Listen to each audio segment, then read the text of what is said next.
Welcome aboard on the Wednesday night hump day edition of Outlaw Radio. Too near me not to hear me. My name is Kevin Barnes. I am the host of Outlaw Radio. I'm the architect of Outlaw Radio. I can say that out loud. I am known in some circles as the Negro Whisperer, militant with a microphone, a mouthpiece of the movement, aka the hip hop snob. What it do? 414 stand up Milwaukee versus everybody. Every motherfucking body. Sunny here today. You can't say you ain't love it today. I'm saucy on a Wednesday night.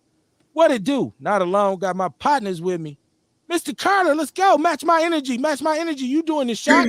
Match my energy. Hey, peace to the family. How y'all doing out there? Welcome to Outlaw Radio, where we talk that talk and we definitely walk that walk. Raising vibrations and elevating thought. Y'all better come on in. I'm trying to tell you, I am the black woman lover, the black man's brother, the culture teacher, hood healer, the ghetto witch doctor. I'm all y'all holistic health and wellness coach, Mr. Kamar Carter. I'm also the one who brings nature to turn herbs and supplements and vitality smoothies. Y'all better come on in, tap on in right here. Talk your shit, man. Give it up for black men. Yeah. Real black men, responsible black men who take care of their motherfucking kids. Black men who trying to get their credit right. You ain't there yet, but you trying. Give it up for you.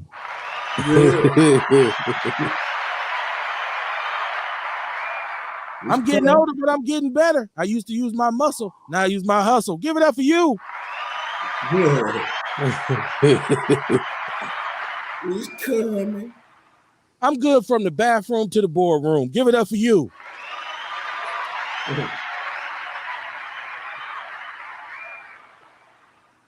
Mr. Valentine's, what's happening, man? Match my energy. Talk your shit. Hey, I'm just happy to be here.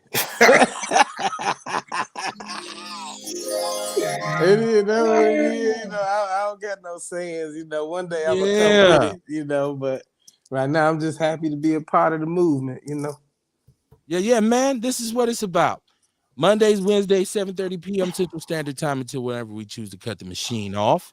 It's Outlaw Radio, man. The People's Network presents Outlaw Radio.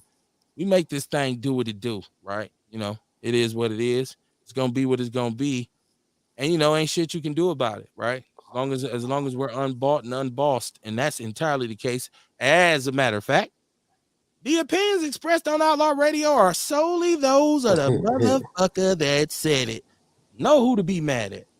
262-202-5131. Holla at your man. Saucy, sunny outside and shit. Kids playing, birds chirping. And Milwaukee versus everybody. Give it up for Milwaukee.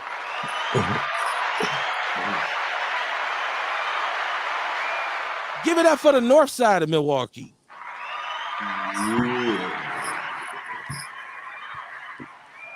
It's faux life. It's faux life with me. Everybody know. If you know, you know. Look, there's a lot going on. Like I said, we do this, man. Y'all chime into the conversation. My chat room's popping already. If you want to call in, just get in the chat room. Usually that's what people do. Even though I know some of y'all calling in on other shows, but you don't call in on Outlaw Radio and say nothing. I ain't gonna say no names, right? I'm always watching, right? My eyes is all over the community. Deion James, he said, "Hey, my brothers, how you doing, my brother? Peace. How y'all doing today, man? Tight like that booty. For real. He said, me and Joe was laughing at you like a motherfucker yesterday. Deion, please tell me what you and my big homie was laughing about. I would love to be a fly on the wall in that room. Erica said it was beautiful today. I was in the community on the Lime scooter organizing our working class. Getting it in, right? Shout out to the sisters, too. I guess I got to do this for black women.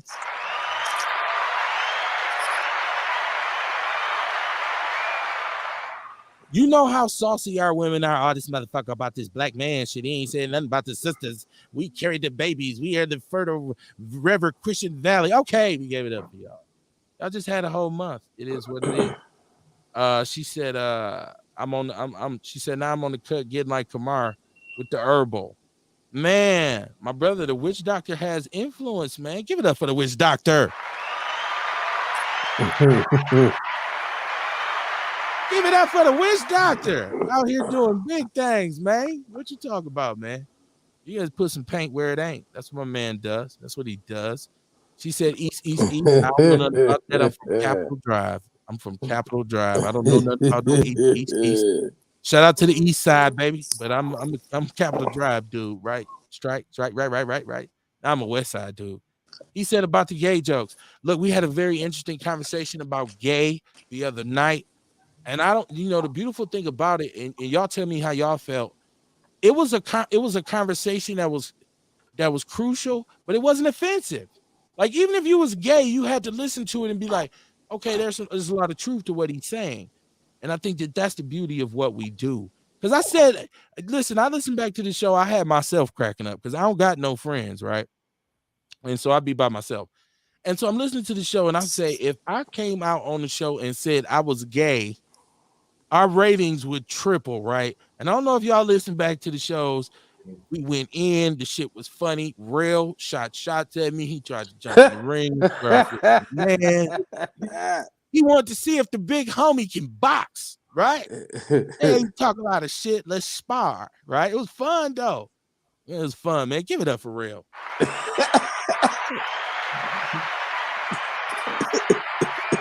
Give it up for real. Real a motherfucker, man. I listen back to the show. The shit was just classic, man. I got it. If you know a video guy or an editor, he need to get at me with. Hey, yo, Kev, I just gave somebody your number yesterday. He supposed to call you. You giving random motherfuckers my number? Yeah, it's the editor. I told him to tell you. I sent him. Okay, you better say something as soon as I pick up the phone. Hey, man, look, I know you don't know me. Kamar told me. But I already told you about a young brother. You know what I mean? Yeah, man. Yeah. Tell him Large Marge sent you. Remember that? Right. Shit. You gotta say it to the world blow up, Kev. No cap. Yeah, I hear you. I hear what you're saying. I know what you mean. I remain on Capitol. I remain one of those dudes from my neighborhood. If you know, you know, man. You know what I mean? Paris LaShawn's in the building. He said, Denver, Colorado, he's chiming in. She said, I'm not on that man hating energy today. You know, that's good. And I hope, you know what, Erica, I hope you can attribute to some of your comfortability, which is a word that we use often on the show. I hope some of your comfortability, the fact that you kind of easing back a little bit, comes from you hearing real brothers on Outlaw Radio chop it up, right? And I hope, you can get to a point where you say, I'm gonna I'm gonna get this thing one more run from a different perspective. It'll be a great experience, I guarantee you. He said, fuck Bud Light. I don't drink Bud Light. I don't know what that means. He said, peace, Outlaws. Brother Shay, we know who you is. Peace. Erica Hunt said her family off 39th and Capitol. Give it up for Capitol. Capitol motherfucking Drive. Yes, sir. Cut my teeth there. Very familiar with that end of the earth. But look, man, I gotta, the times they are changing. America's going through a very weird time right now. Economically, I'm not happy with the trend of the value of $1, right? Prices going up, portions going down. Remember when fast food was the cheap alternative to fancy restaurants? Mm-hmm. Those days are long gone. Nowadays, a $9 hamburger is the norm from a fast food restaurant, right? That used to be a gourmet piece of finely chopped sirloin or wagyu. Like, they ask you how you want it done. Medium well. Right. I remember a thing called a fucking value meal, which was $3 and you got some fries, a drink, and a burger. Mm-hmm. Long gone are those days. Walmart in trouble. Amazon's kicking ass, right? Times are tough. The pandemic fucked business. Listen, and the pandemic did something to people. I think it's like when we talk about evolution, it's a necessary wrinkle. It woke a lot of people up to their own hustle. You got to think about, in our times, the world had never completely shut down. That had never happened in my lifetime. This was a point when everything, the NBA, the NCAA, companies, restaurants, some businesses never even came back from the pandemic, right? Totally changed things. So now hard times come. my alma mater, Cardinal Stritch, 110 years in the business, done after this last commencement. And I'm still actually enrolled as a doctoral student at Cardinal Stritch. Oh, woe is fucking me. Times are hard. I seen James Cowsey put an article up in the People's News Network, and he had gotten his. First of all, shout out to you if you got your master's from Stritch.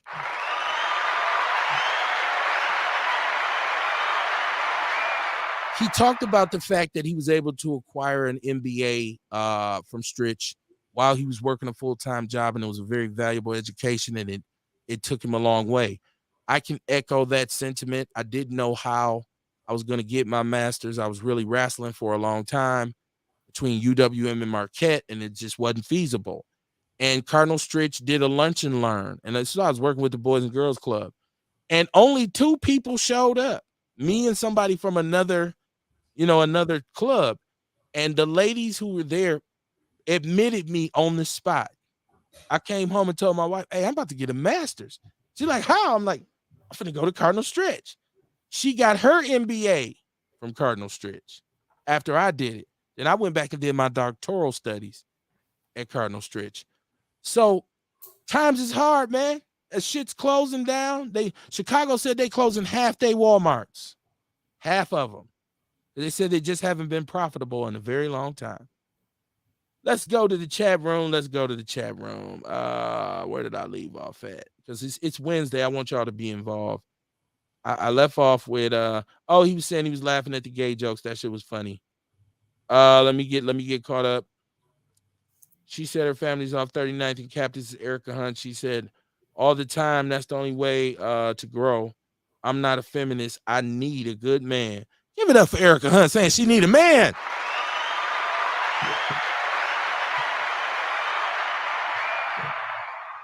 Listen, one of the most beautiful things a black woman can say is, I need a man. Right now, the way shit is, listen, I had this conversation with my wife all the time. She says, I'm not like that. I need a man. That's why I'm with you. Give it up for my wife. It's all love. It's all love on Wednesday night, right? It's all love. Let me see. Paris LaShawn said them days is over. $5 footlongs. That shit's gone. Paris said, yeah, the pandemic changed business. You're right. I know I'm right. It did. Look. Kamar talks about this all the time, right? Because when I start talking about the negative aspects of the community, Kamar brings light to the fact that, but yeah, Kev, you got to understand, it's a whole spirit out here. It's a whole movement of us who are saying, nah, we gonna do us. We gonna get money. We ain't worried about, that kind of situation, the colonialization, if you will. So, man, it's that makes it very, very good to be alive. But at the same time, I'm wondering, Rail, now I don't know how much, I know you do a lot of existential studying, but I don't know how much economic studying you do. There's talk of the dollar not being utilized as the main currency overseas with Japan and all kinds of stuff. Inflation indicates that the value of a dollar is going down. Mm-hmm. So you need more of them, right? What you think about this whole economic situation we're in?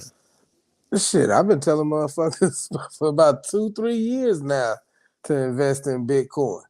It's a way to hedge against inflation, because while the dollar goes down, your Bitcoin is gonna be valued at whatever the fuck Bitcoin at. Like real shit. Where my other phone? Well, I ain't. It is what it is. But shit, I was just looking at my Bitcoin, watching it go up. It just went up 7% in the last week. It went up 24% in the last month, because as more and more people are opening their eyes to how we be fucking raped. We be look, $1 in the bank is $1 loss. As inflation goes up, your money is getting less and less value in the bank. So that's why I've been telling people, look into assets. You ain't gotta be rich to invest. You can get Cash App, and instead of spending $30-$40 on DoorDash for a meal, put that shit into Bitcoin or stock or something that you can potentially see your money rise on. I was about to say appreciate. Yeah, it is appreciate, but you know where you can get a return on your investment. So I've been knowledgeable of it, and that's the BRIC, because you talk about the BRIC, because it's not only Japan, it's Brazil, Russia, India, and China have all decided to fuck with each other. So that's what people don't understand. Like, they worried about war and shit. War, they don't have to invade. They can just embargo. You know, they can do all. Economically, they can like fuck you us say, up. wars is all economic. Other countries Exactly. know that. Exactly. Okay. And Okay. motherfuckers getting hip to it. I mean, they killed Gaddafi trying to stop Africa from Right. merging they currency. They ain't stopping Russia, Brazil, and none of these other motherfuckers while Biden still sleeping and stammering and stuttering and shit. Mama Jenkins is on the jack. She said, "Good evening, Outlaw family. Got to be on good behavior. My good man said so. So I'm gonna obey. But it's a lot of shit happening, family. Always, Mama Jenkins, do what your man said. Do what your man said. If he said sit your ass down, sit your ass down. Then. Ask him what he want. Okay, well, what do you want? If you don't have nothing to say, you can get back up. You know, you can't do it on GP. Let me get the rest of the chat rooms popping. Where it says Brazil, not Britain. My apologies. Facts, real. He said that's because they got all the nuclear weapons. Listen, don't say that. The United States still, in terms of who got what, we still out front. And you best believe, you best believe if this shit get crucial, if the politics change, the politics change. The United States will be prepared to go in and do whatever they have to do. Right? Like, and I tell you, the one thing about it is you can't land over here trying to invade. Too many guns. It's too many people that be like, now we can kill people legally. You every time your parachute open, you be getting shot at by several guns, right? And from every direction. So this is a quandary. Now, economically, I feel like, do you just ride it out? Or do you plan accordingly? Because, real, I think the reality is a lot of people don't do Bitcoin because we're still not able at the point where we can understand currency that we can't see or hold in our hand. And I feel that. And it is definitely a valid concern, especially when people be like, oh, it's just electronic based and if money go out and shit like that. Like I seen in the comments, somebody was saying crypto is trash. And they definitely can feel that way, you know. But as for me, I've made quite a bit of money off of crypto, just understanding the cycle. I mean, I've been in it for about 3 years now. And every year around this time, tax time, as motherfuckers get their tax money, some people get bold enough to invest in Bitcoin. And when anybody else invests in it, it drives the price up. So where I'm sitting, I just ride the shit up, you Well, know. that's But Dion. That's Dion who says Bitcoin is trash. He said that cryptocurrency is not is not liquid. it's not liquid, and he is true. I mean, you know, as far so don't get it twisted when I say I'll just say grab assets. I like crypto, but I also got real estate, and my goal is to get land. You know, but also if the shit hit the fan and currency is of nothing anymore, I can grow shit to smoke. I'm learning how to make wine. I know how to make cologne. I know how to make soap using fucking potassium water or potash water and animal fat. I'ma be all right if it comes down to barter and shit like that. Okay. Okay. But assets. I hear you. Mama Jenkins said, that's how the fuck she said that's how it go with following the man law. LOL. Sit down when he say so, and if he don't got nothing to say, I can get back up again. Give it up for Mama Jenkins. Oh, that was Erica, I believe. My wife is very feisty, so if I say sit down, she ain't gonna sit down right then and there. She's gonna say something, but then eventually when I look around, she's gonna be sitting there. Like, did you want to talk to me about something? Give it up for her. Sit down. Sit down. Be quiet. I always ask a man, the limits of your relationship exist like this. Have you ever actually told your girl to be quiet? Right? Like, think about this. This is a test of your relationship. If there had been a situation where she was just doing too much, she was like, hey man, you need to be quiet. Did that work out for you? Right? I don't know. And some dudes say, please, man, I tell my girl all the time, man, shut the fuck up. I would never do that to my wife. because I know that would just bring forth, so much acid. But there's times when I'm like, man, you need to be quiet. And she was like, you know what? I'm gonna shut up right now, but later on, I'm gonna get at you about telling me to be quiet like I'm a kid. That's how the shit works. But for that moment, she was quiet, right? And then when I leave, she be talking again. Right. Oh, let me see. Erica Hunt says hard because I can't get it when I need it. I don't know what she's talking about. Feudalism and barter and trade is coming back. Yeah, well, let's just enjoy the shit we got for a while. I don't I don't want to be eating squirrels by tomorrow night drinking river water. Let's let this Hey, power but grid at stand a least little bit longer. it's always better to have tools that you don't need than to need tools that you don't have. So I, it's I good was that I you was raised can by I hunt was and raised by snare and country shit people, like Rail. that. Right, I was right, raised by country people, so that ain't nothing to me.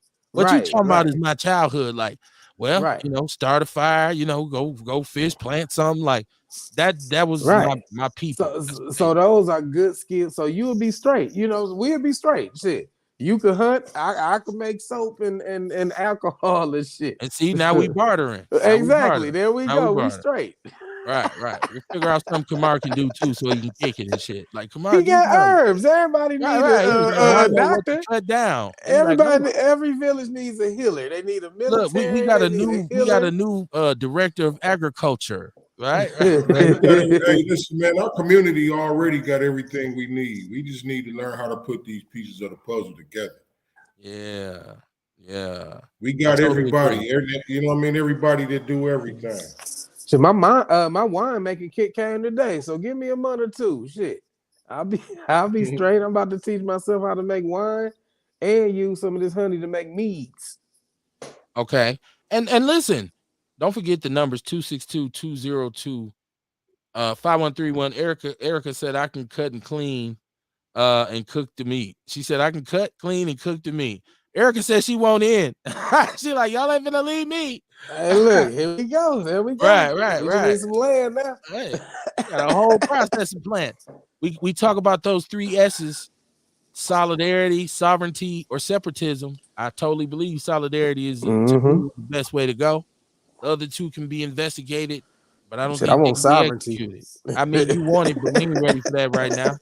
We showing we ain't ready for that right now. Yeah. Let me see. Dion said he gonna get him a couple female friends, and I'm gonna have something every man needs.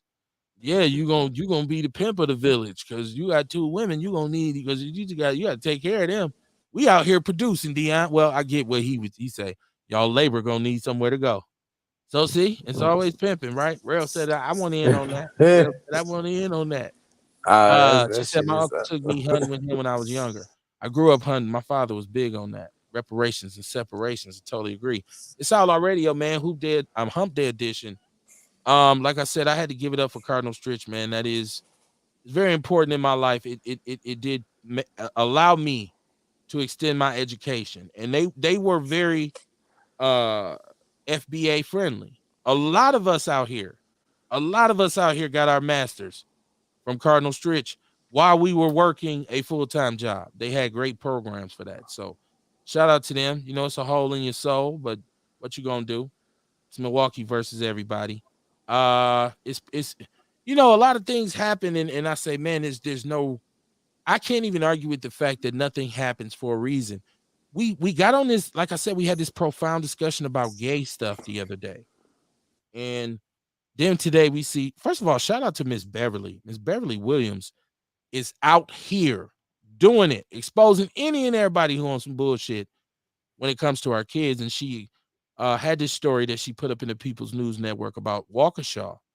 The parents are suing the Waukesha Public Schools for discrimination against gay LGBTQ students and staff. Her thing is, this is giving immediate light, but the discussion about how our students, how students of color in the 90% black school district have been mistreated for years gets no shine. But this has jumped to the top of your news feed. They are launching a lawsuit. And so she's saying, once again, what did I say the other night? I feel like it's sauce. Add some gay to it. You add some gay to it. You get 2 times the light. And if you're out there and you're LGBTQ and you've been discriminated against, yes, it's your absolute right to say something about it. In the country that we live in, you have that right, and I'm not gonna say you're wrong, especially if somebody's really mistreating you. But I'm just saying things that are important in terms of our people are overshadowed by things that are important to gay people. That's the point I was trying to make. Now, if that sounds homophobic to you, then it is what it is, because there's not a trace of homophobia in that DNA. See, Kamar, like I said, sprinkle some gay on it. Like if we just did a show and just put a rainbow up, it said, check out Outlaw Radio tonight, and just put the rainbow up. Big surprise. 5,000 people hey, listen. Hey, it did say big surprise. Big things coming.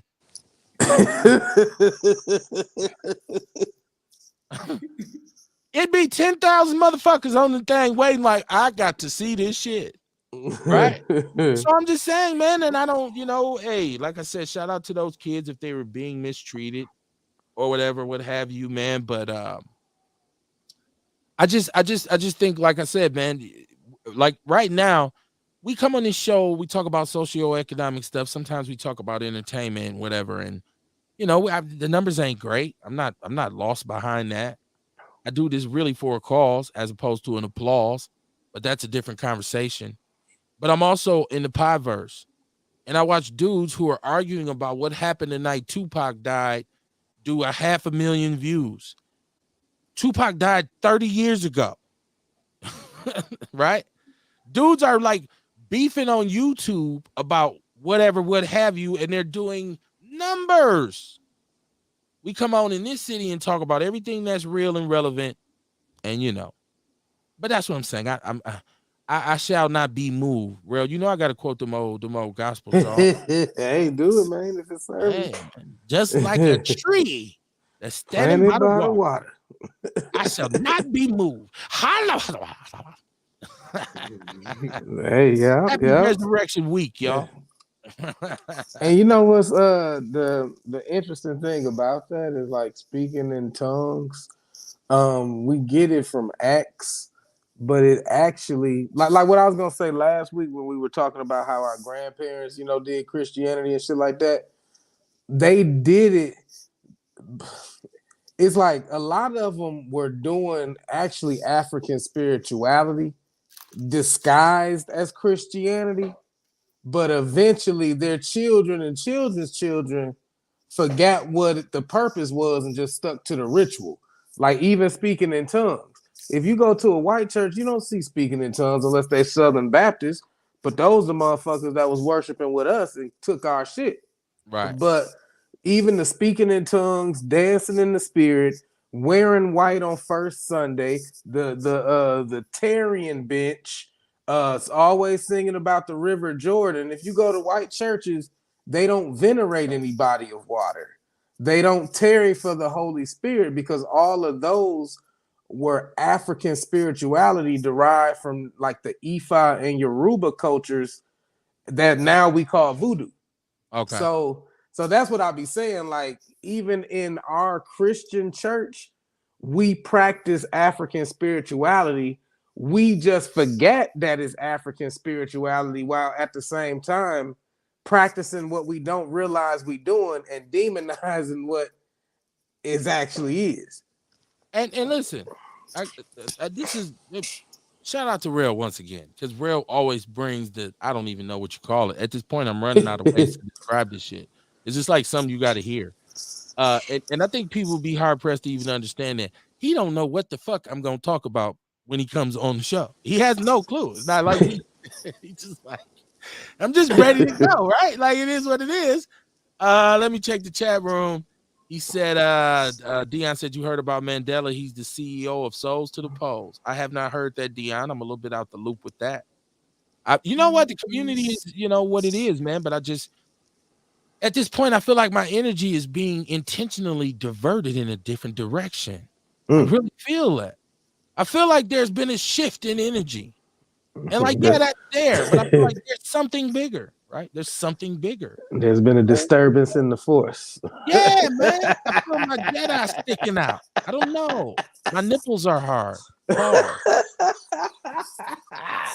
Paris said you got your master's degree while working. That's what's up. I did my doctoral studies while working. I'm ABD. I did all the classwork. I just didn't finish the dissertation. Now the school is closed, so we're gonna have to figure some figuring and get some straightening and make it do what it do. Oh, that means you PhD by default, man. Go ahead and tell them to send you your papers and shit. Well, I'm gonna be honest with you. I get the point of the dissertation, I really do, but I felt like that 3 years of study was higher level, real critical thinking to the point where Publish I it as a really book. did. Once I finished it and was done with it, I was looking at the dissertation like, fuck that. I mean, I feel like you said, I felt like I'm good because I survived, and I'm telling you, it was a taxing. You can It's a whole always different thing. publish your dissertation as a book, and then shit that might open up the doorway. Like, what is it on? That might open up the doorway to speaking engagements and Actually, shit my like that. dissertation was based on the effect of poverty on literacy for third grade Black Milwaukee public school students. Man, go I ahead and wanted to publish that develop shit so you can be with Francis Cress Wilson. because you know what, I feel like I'd be able to sit in a room with her without that. That's a good acknowledgement, right? Like that's a tight acknowledgement. Yeah. But I feel like my record in terms of what I do and what I've done with my people and in my community, I don't feel like it needs to be verified by them, right? Like I just feel like there's enough people here who could say, I saw him do this, or I know he did that. I don't even talk about this shit, right? I'm not Martin Luther King, right? His rap name. I'm just saying, Mike King. right? Well, I feel already like my people have validated me, right? Because of what I do. So there's another level to it, but we'll talk. I'm gonna talk to them and see if we can do that. Shout out to DJ Supreme, aka Rick Stewart. He said, "Yo, Kev, what up? Outlaw Radio is my shit. Word. Peace to the other brothers on the show. Peace. Absolutely. Me and Supreme was supposed to hook up to do some hip hop stuff. I'm still waiting, brother. Holla at me. I was juiced up about that shit. Paris said, race first. They can be whatever they identify as long as they put their race first. A lot of them put their sexuality and gender first before their race. I think people have lost what it means to really have a racial identity. 27 years since Pac died. He said, this is all Paris LaShawn. He said, IFA, my God spirit is Ogun.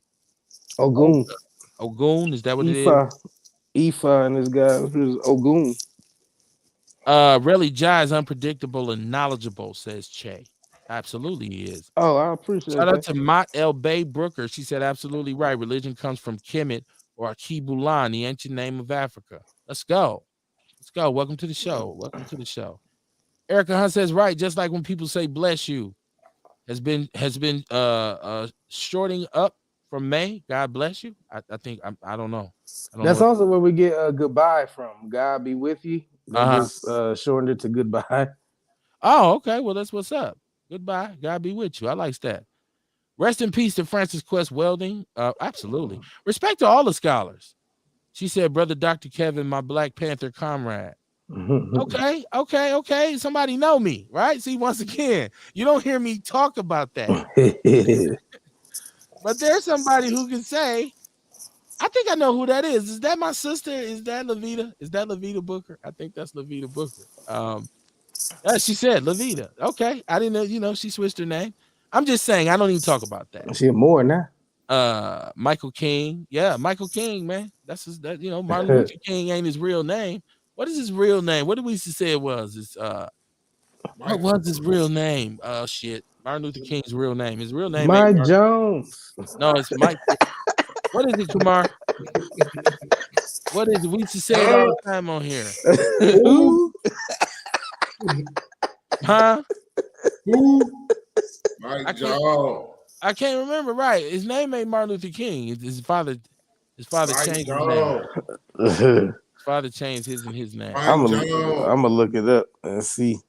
Look it up right now. Look it up. Look up what his name is. Martin. It's not Martin. Martin Luther King is what his dad changed his name to Martin Luther King. I think his name is Michael King. That is his name, Michael King. It's not Martin Luther King. It's Michael King. I think it is Mike His King. daddy added Martin Luther to it, man. We Mike King. Right. Mike King. Who? Mike King. Right. 8002531. Right. She said, my sister said, absolutely, you're validated, brother. You know what? It's all good. She said, I'm a little lost. What's the topic? I know. Hey man, we saucy tonight. Welcome to the jungle of words. You can get lost. Yes, absolutely. Shout out to Levita, man. She said, Tep. Shay said, we know you militant, Kev. Well, I think people talk about what militancy is, but I don't think people really understand what their whole grassroots movement is and what it takes to really organize against the powers that be. And see, first of all, it takes some real internal shit, some intestinal fortitude, because there's so many threats that can come your way when you choose to live that. It's a lifestyle. It's not something you can go in and out of, right? And so, that I did that for a minute because I felt like it was pertinent to do so. I don't feel like you should always be talking about some shit.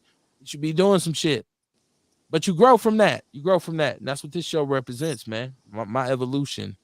Because I gained an understanding from Kamar. I gained an understanding from Rel. We put this spirituality and this consciousness and this militance and this understanding of, politics and civics. It's an incredible fucking mix, right? Ain't nobody else doing this shit.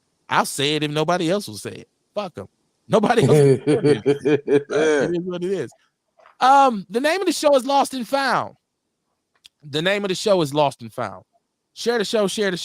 It took us 40 minutes in to talk about the name of the show. It's the theme tonight is Lost and Found. And I'm going to tell you why it's Lost and Found, because this Hulu documentary on Freaknik kind of peeled back some layers of my generation, right?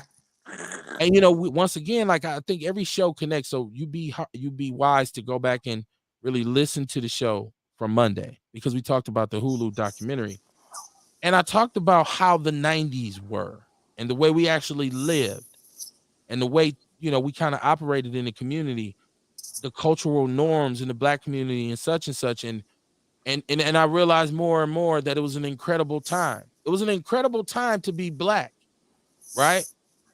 But a lot of us was lost. We all have something in our closet.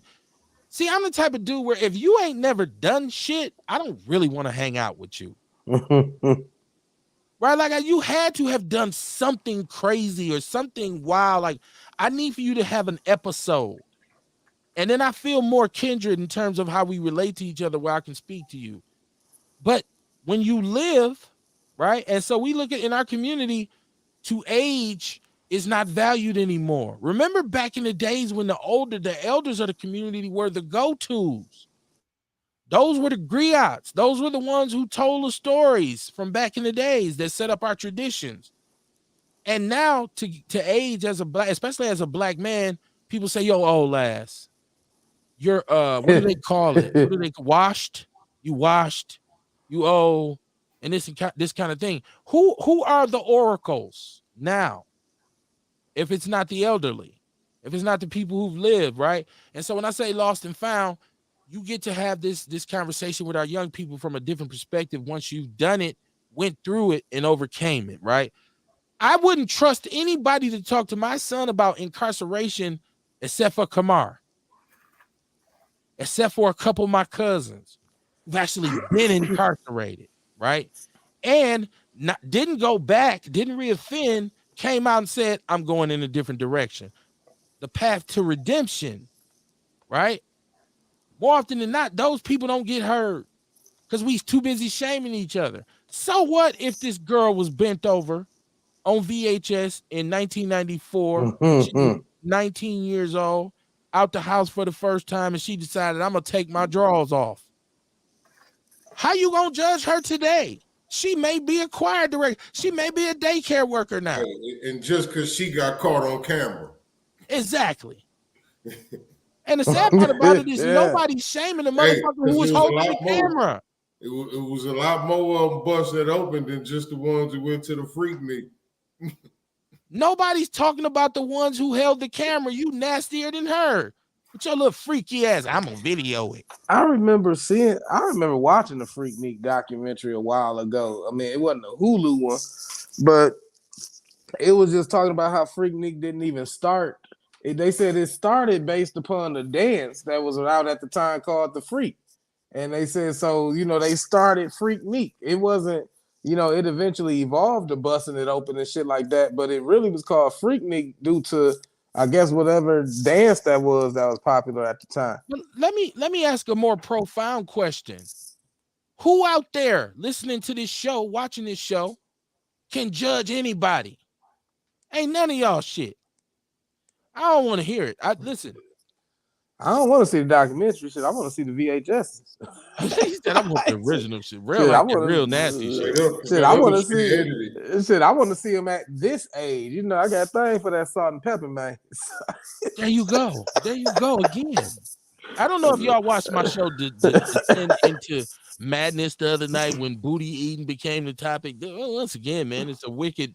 Yeah, I don't know. I don't remember where that came from, man. It was left field. It was left field. It was left field. When you say we live, we're live. Let's see. Let me go. Let me check the chat room. She said they say this is my sister Vita. She says they say the go age are 25 to 39. That's New Jack stuff. I'm way past that. I feel good about where this is at though. Like at my age, I can look back at my life and say, this was a motherfucker. It's cool. I don't really have no regrets. I don't say like, I mean, there's some shit I could have done better. There's some shit I could have done worse. Right. And so to have this knowledge to share with people, for me, I've learned is a very special thing. Like with what I do professionally, it's really just about helping people. So like people just come and talk to me and I don't know they coming and I don't know what they gonna say, but it's like being used as an instrument because that it just kind of comes out. Sometimes I'm helping them, like talking to them to help them, but I'm really helping myself. Like, shit, you need to take that advice your goddamn self, right? So it's a beautiful thing, man. I don't look at young people and be like, oh, man, I wish I was still young or nothing. Like, I'd be like, man, y'all go ahead, man. Y'all can have this shit. Right. Erica Hunt said she may be a 50-year-old freak still popping it for a pimp. She might be, and check this out. If you 50 years old out there right now, you still a freak, give it up to you. Yes. And if you want to send me the VHS, feel free to send me. And I'm gonna go a little bit even further. I don't care how old you are. If you a motherfucking freak, shout out to you. It ain't nothing wrong with that. It ain't nothing wrong with that. If you mismanage it, it's bad. If it becomes damaging, it's bad. If it becomes counterproductive, it's bad. But if you are a person who says, I cross my T's and dot my I's for my freakiness, and it's a great thing. There's nothing better than the energy between a man and a woman, especially if they looking at each other with that look like we about to tear each other off. That is a beautiful thing. That's why you shouldn't be walking around outside talking about what happened. You should just be smiling like ass is good. And if you get a piece of evil ass. Man, I slept good last night. That's all you got to say. You wasn't sleep at all, right? It's just like, but that's a beautiful thing. It shouldn't be, it's not taboo. Right. And so now when two people break up and somebody go off and say, yeah, well, that's why you so and so.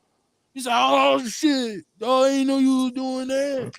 They just expose, like, whenever, and that'd be the funny thing. Whenever you see somebody on Facebook trying to expose they ex, they just expose themselves and what they was willing to put up with. Because it wasn't a problem until they were no longer together. Well, let me ask you a question. In terms of Freaknik, who's the villain in this scenario? The girl dancing, the dude filming, or the dude standing around cheering? Who's the villain? I don't think it is. I don't think there is any villains. These is grown people having fun. And now, I mean, that was just the shit that I mean, it ain't nothing really wild, fucked up that was going on. Right, and then you saw some titties and some ass and shit. You know what I mean? But damn, that ain't no big deal, really. And it ain't camera phones. Motherfuckers was walking around with big ass camcorders on their shoulder. So I mean, it ain't like she didn't know. I mean, she was in the vibe, and that was the vibe of the time. Look, you say live your best life. Yeah, what you talking about? I don't knock it. Like I said before, I'm in the black look at the community. Back So then, look at the music that was popping. Luke was popping back then. yeah, Come on. You know what I Miami mean? bass, so deaf So, bass you mix. know, I mean, shit, man. Listen, I think right listen. now they just hyping it up to be more than it really Pussy was. popping to my boo. Well, this is the generation that we live in now where, yeah, well, we got you on film, motherfucker, but Yeah, our generation was just different because a lot of shit wasn't on film. This is stuff that happened to be. But like Kamar talked about Luke, and the crazy thing about Luke is I'm a hip hop snob, and I really don't, in terms of quality, I don't give that music the same kind of credence that I give other music, but I don't deny its importance and its impact because this was a female led thing where if that song came on, dude Brown, But the women hmm would go into a trance. You'd be sitting there like, I don't think yeah, I've ever seen nobody do that live. right. It's your Right? Like, birthday. It's your birthday. come on, man. I lived through these times. I But hell you lived through know, these yeah. times. Luke is I the mean, shit. reason. Now they got WAP. Right, right. Yeah, the same thing. Man, you listen to that Big Luke, man. deal, I be listening to man. the Rock the Bells, they be playing it. I be like, he was really saying that shit. But Luke really thugged through it, and he's the reason people got freedom of speech in their albums. Yeah. He had to go to court and deal with all Right. that It was a bullshit. whole fight. It was a whole Yeah. fight. Mama Jenkins. Who was it? Tipper Gore, I think.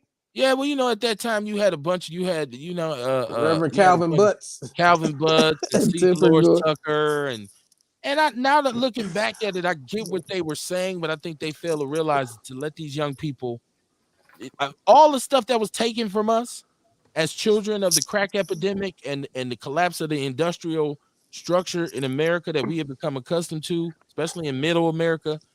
That energy had to come out some way. And I just feel like they missed the bus on Right. understanding we should harness this energy instead of trying to, stand on Exactly. And that's it. what you gotta do with young folk, with women, whatever. You can't control. You can't control that energy. All you can do is guide it and direct it. Yeah.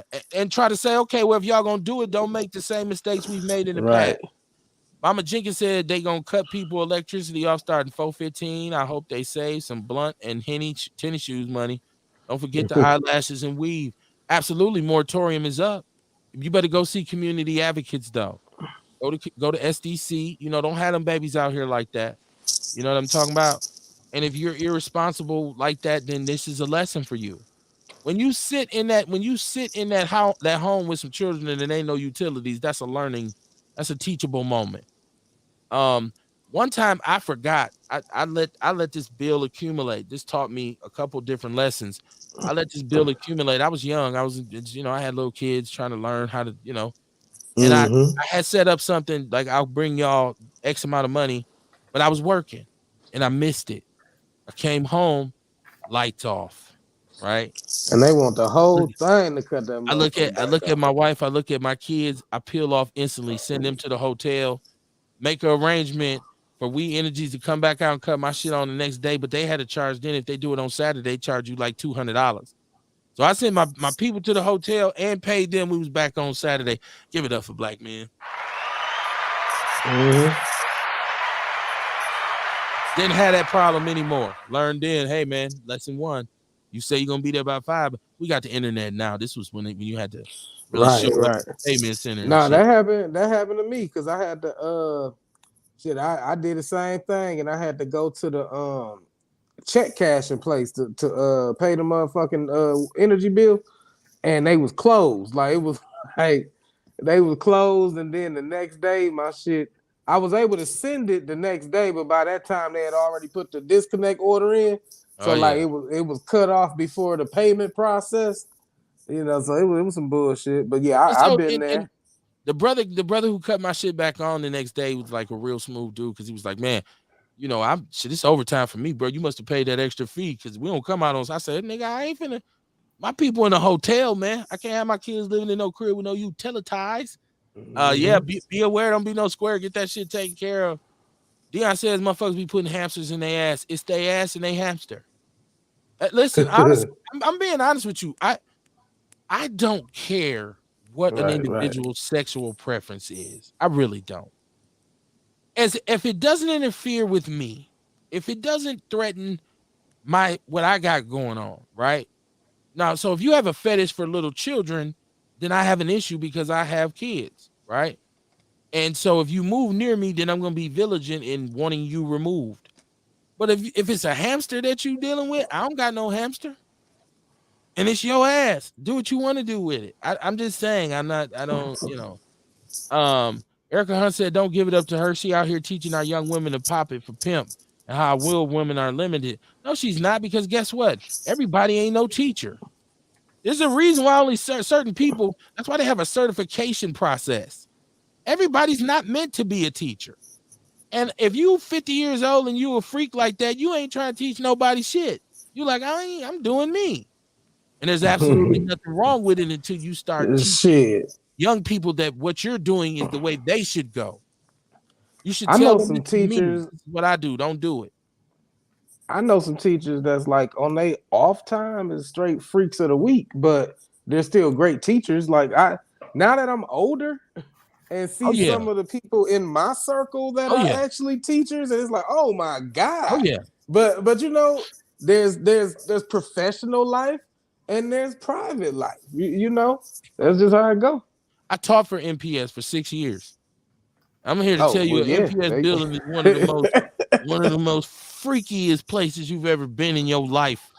It's going down. Trust me. Listen. Stop it. So it ain't about, well, you teaching the kids wrong, because she wasn't teaching. I ain't gonna go there. It's a long time ago. I'm saying,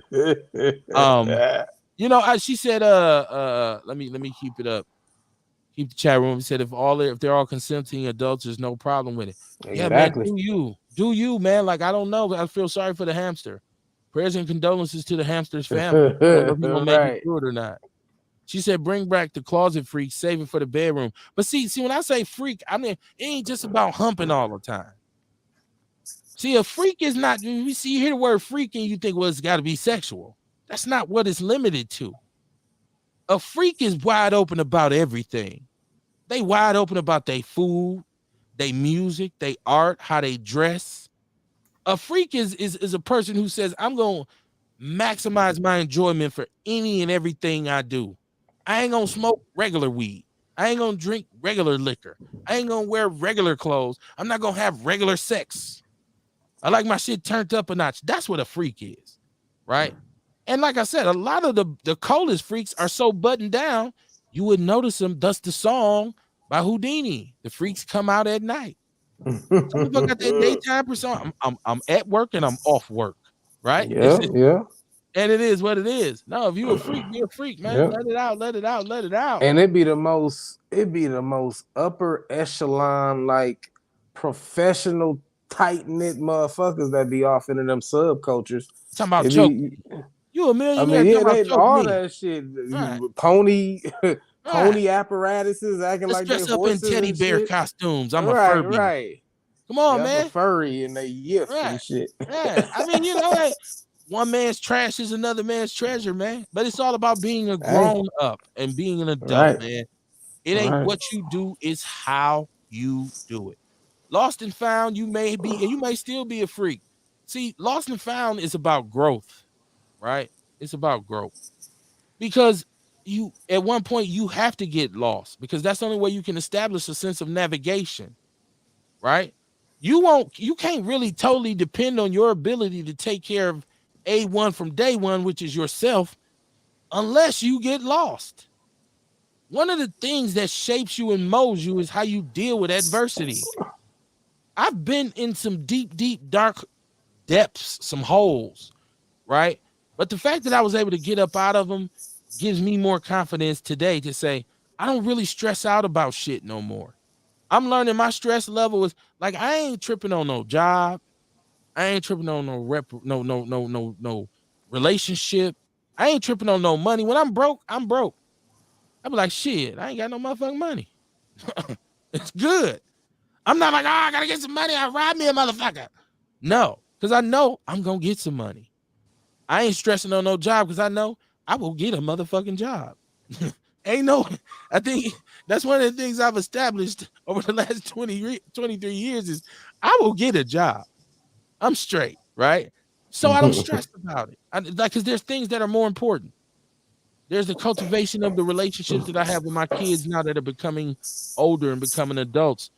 My relationship with the people who support us here, that appreciate what we do. My relationship with both of y'all as black men. Like I can put more time into that now because I ain't tripping on no bullshit. Right? So give it up for me. right.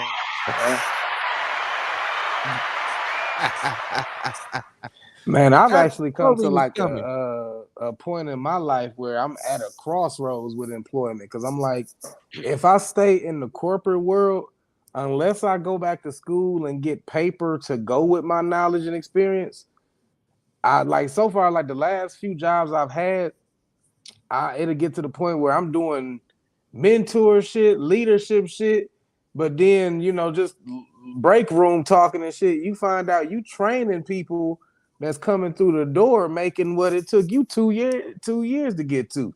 So it seemed like every job that I've dealt with in the office setting have been basically paying me peanuts to do plenty shit and train people. So now, I applied for another position the other day within the state and just got my rejection letter. So I was like, you know what, I don't know how much longer I got with the state because I've been on phones since 2008, and I don't think I got any more years left in me doing back-to-back phone calls. But at the same time, they don't want to give me the official leadership positions that they be trying to finesse me into working in. So, shit, I'm at a crossroad at that shit. It's either continue in the corporate world at peanuts, or step out and try to get paid what I'm worth for my conversation. Listen, the knowledge of the elders is great. My elders a long time ago who told me, boy, go to school. Go to school. Go to school, get you some degrees. I don't have that issue at a job. Right. Because I'm papered up like a fax. Right. Education-wise. So I can go in whatever room I want to. It ain't no room that I can't go into. I told y'all give it up for me. I told y'all give it up for me one more time. Yes, sir. You're live on Outlaw Radio. What's your name? Where you calling from? What's up, Outlaw Radio? This your girl, Erica Hunt from the comments. Just hopping up here on the line to clear up some things that might have gotten misunderstood. Because I'm typing fast. Misunderstand it. And you said misunderstand it. It's going down. MPS. Yeah. Give it up for MPS. Yeah, definitely graduated from Custard off of Sherman and Sherman and Villard. That's too bad. I went to King. Go ahead. But no, I wasn't saying like the 50-year-old comment I was making. I'm just really saying that these young people, like real talk, Kev, I don't know if you've been in the ghettos nowadays, but it's some old freaks out here teaching these young girls that that's the only way that they can make a living in life. They tried to teach it to me when I graduated from high school. So that's what I was saying about the 50-year-old freaks who made a lifestyle out of that. And that's all they really can get back now at 50 years, and they a busted down freak. You know what I'm saying? That's what I was saying. I never said anything about the teachers or the teachers. I know. I date a teacher, and she a freak. But, okay. Two ways. You date a teacher, and she's a freak. It's going down on Outlaw Radio tonight. Right. See? Told you about MPS. So, right. MPS fucked up. Milwaukee fucked up. She teach English. And this Milwaukee versus everybody. And this herbal I'm relaxing with pretty strong. So, excuse me for, my mishap. But I just wanted to get up here and talk some shit with y'all today and sure that it wasn't misunderstood about teachers being the ones teaching our children this. No. That was a reference. And first of all, nobody even took it right. Because like I said, man, I mean, if you 50, if you live this long and you doing all right, you should be a freak. Right? My point is that we shouldn't have these women out here teaching these girls. I'm saying that to say this. Hoes out here. I'm saying that to say this. And anybody who's putting a negative influence on children, fuck them.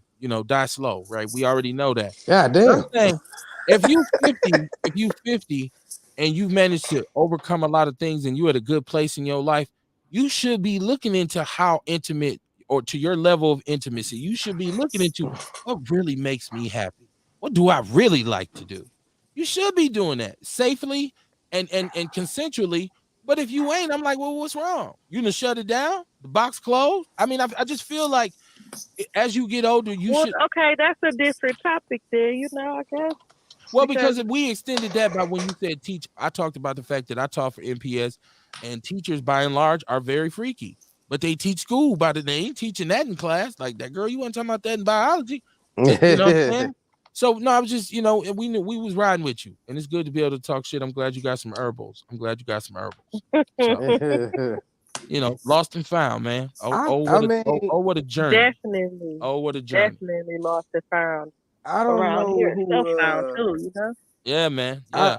I don't know how old the girls are that they telling this shit to. Now, did you say that you were graduating high school when they told you this, or you were still in high school when they told graduated, you? Mind you, I'm a little old, okay, but I'm actually out here in the community talking to these young people, and I got nieces and nephews who 25 already. You get what I'm saying? So with my nieces being in the age range of these young people, they bring me some of these lost souls out here and be asking me to pray for these children or give them some type of guidance. And when you talk to these young people, you find out it was somebody else who told them all they could do in their life was sell pussy. Well, I was told the same thing coming out of high school by some brothers who said, man, you need to get out here and sell some of this pussy. Listen, we get the same messages. I was told by a lot of OGs in the hood, for real. Say, man, this pimping is real. This is actual conversation from cats in the hood that I heard when my senior year. Yeah, say, man, this pimping is real, man. Kid, hold on, kid. It sounds like the way you said it, like they told you that. That's why we both laugh. Well, no, it's fun. You can laugh all you want. Like they told you need to get out here. My cousins told me, man, you need to get out. Now, hear what I said. I said, sell some of this pussy, not your pussy. I had cousins who was in that game and said, nah, man, the whole game is the best way to go, man. Get you a couple. And I'm like, I'm not gonna do that. But the way you gotta put yourself in a position where you a 19-year-old girl, fresh meat out of high school, and these niggas really trying to sell your pussy. Because some nigga that told them to sell pussy, but they don't got one, so they got to get you to sell yours. Hey, man, it's hard, but it's fair. Is she, shit. Okay. I don't agree with young women being pimped at all. What I'm saying is there were tons of negative messages given to me, and it's funny that Kamar points this out on the heels of me saying I'm gonna come out and say I'm gay on the show, and then I'm saying I sold my pussy when I got out of high school. I get the joke, right? I get the joke, right? I get you. It's when your co-host try to jump you. Real went last week. Kamar's going. Right? Damn, I ain't got no beef with you, fam. I got a beef with church. Right. And you just get hit in the crossfire. It tickled Kamar though. He was so entertained. He said, "Ha ha!" Sounded like you were selling your pussy, Kevin. Well, I was got super upbeat about that shit.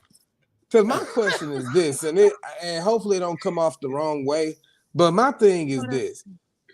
It's like, because I've had, even in my old job where I worked for unemployment, and I had motherfuckers on the line, I just had a baby, and I ain't got no money, and you're telling me I got to wait till my unemployment is approved? I'm a single mother, and I got to stay professional on the phone. But in my mind, it's like, okay, you a single mother, new mother. So you fucking, and you must be fucking somebody who can't take care of you or chooses not to take care of you.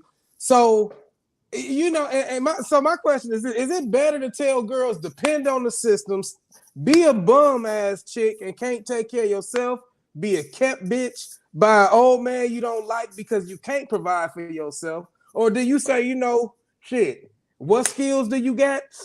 Shit, none, because you skipped school and you don't know how to do shit at all except do TikTok dances?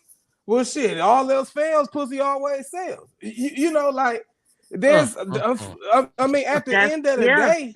That's the reason. That's the choice that they left with nowadays. It's a lot of girls out here selling that twat.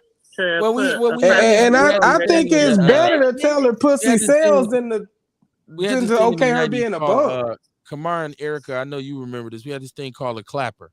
Clap on, clap Yeah, I off. remember that. The clapper, right? Lights off, clap on. If you know what I mean, clap on. Now listen, I said that to say there's many different ways to do this.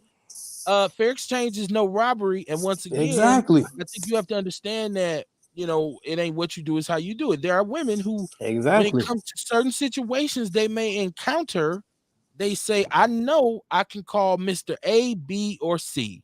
Right.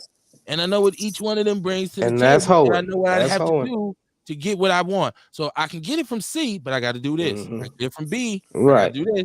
And it's for her to be able to say B is my best option.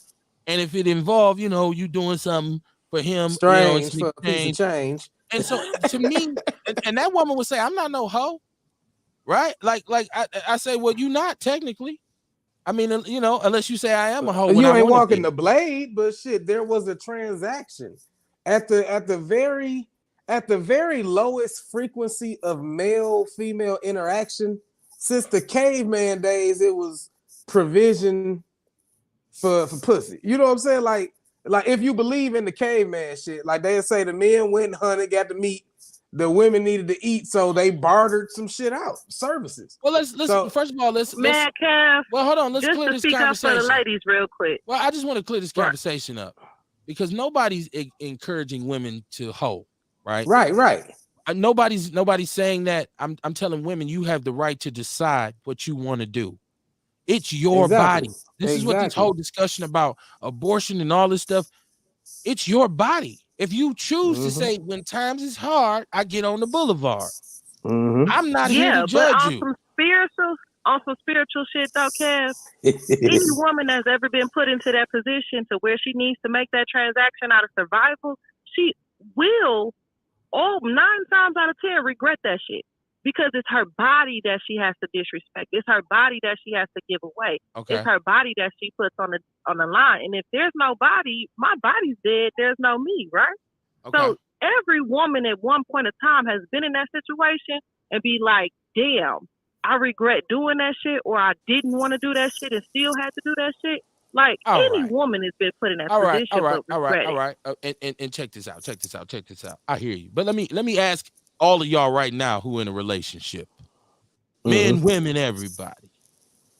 If she stopped having sex with you, is you staying?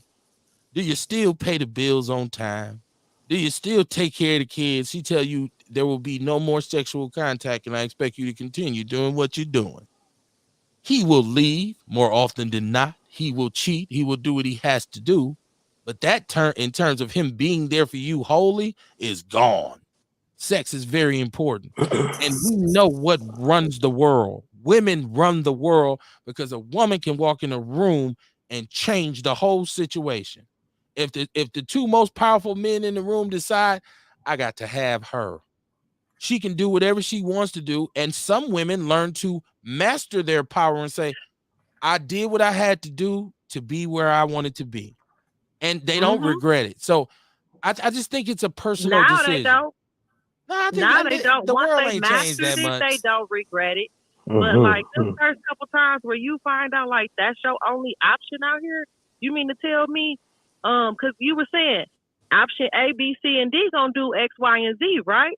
But when it come down to the consequences coming behind A, B, C, and D's transaction, shit. Now you don't cost something over here from this nigga because he got dirty dick. The other nigga might have got you pregnant, but you don't know because all the bills is due around the first of the month. So all the transactions happen around the first of the month. So far, that don't sound like a professional. It sounds like your option. Protection. Hold on. First of all, so far your options are piss poor. One has a venereal disease. You got to see. No, you got to have. Don't say you. Wait, don't say you because I make my own motherfucking money. I'm not talking about you. I don't never have to be in a situation. I'm not talking about you. I'm not talking about you. I'm saying any woman. Don't be mad at nobody. Just listen. I'm not talking about you, Erica. I'm saying any woman, her options are fucked up if she got to choose between a dirty dick and a raw dogger who's gonna get you pregnant. See, she has to refine her options so she can say, no, these are all viable. The consequences are minimal. It's not anybody. These You not have the to. niggas out here buying cool. You have to vet your You talking candidate. about them lesbian hoes. You ain't talking about them upscale chicks. Like, I don't know. Right. The scenario you is describing, that's the crack hole. Right. No, we know we lesbian ain't talking about you, Erica. Nobody talking about you. She's like, wait a minute, motherfucker. I get my own motherfucking money. And no motherfucker tell me shit. I got my own house. That shit switched, didn't it? That energy said, I mean, there's levels to all of it. I've seen on my way to work at 5 a.m, headed to Time Warner. I used to have to take lesbian, and you'll see motherfuckers that look sucked on and spit out. But then there's other motherfuckers. That shouldn't be one of your options, though, real. If you were short, you shouldn't say, or I could go over on lesbian. No, that ain't one of your options. Oh yeah, I ain't never had to do that shit. Come on, man. But what I'm saying is there's even levels to that. Like what she explaining just sounded like a fool. That's understandable why she had to turn the hoe in the feed herself if she making decisions like that. That just sounds like a train of unfortunate events. She really needs management. If her exactly her options are that bad. But also too, Kev, before we focus too much on the consequences that come behind it, I went worst case scenario, but in reality, it might be, Charlie keeps stalking you at work. Right. This one won't stop blowing up your phone. The other one think he can move in and he trying to play house. You know what I'm saying? The consequences can be wide range. None of them are options because of those issues. They are not options. See, once again, I said vet the candidates. So we're not going to end up with somebody who has one of those issues in the top 3. They didn't make the cut. Really act like all the candidates are telling the truth. They got kicked out of Flavor of Love. Stories and remembered lines. Kobe Lloyd said he prefers not to ride the Hershey Highway. Not familiar with what that is, but it doesn't sound like something I want to do. He said, Deion says they allow men to use the women's bathroom. That's how it starts. Soon they're going to allow people to molest kids. Damn.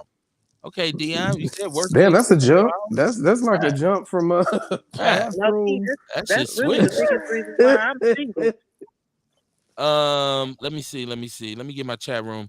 Deion says you always hear about men molesting young boys. You never hear about lesbians molesting young girls.